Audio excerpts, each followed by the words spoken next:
This is a dispute over contested territory, much of it jungle, most of it barely populated. On one side is the former British colony of Guyana, home to a little over 700,000 people. On the other side, the nation of Venezuela. The argument goes back to the 1830s, when the British commissioned a German naturalist, Robert Schomburg, to demarcate the western border of Guyana.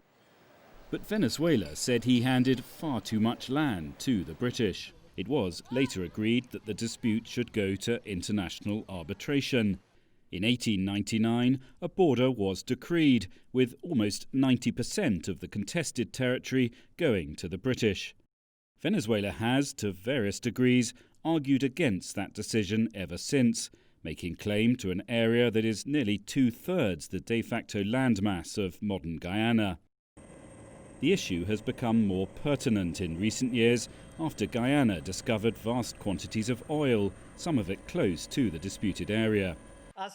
Keen for a final decision after decades of inconclusive talks, Guyana wants the International Court of Justice to take on the case.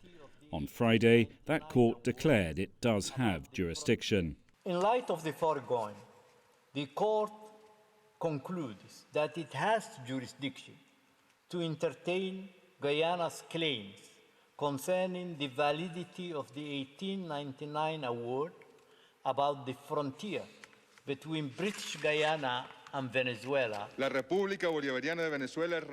Venezuela quickly rejected that ruling. It instead proposes direct talks with Guyana. The dispute is one issue on which most Venezuelans do agree. All are taught from an early age that the contested territory is theirs. As Venezuelans, we need to reclaim our territory, which has always been ours since the time of Simón Bolívar.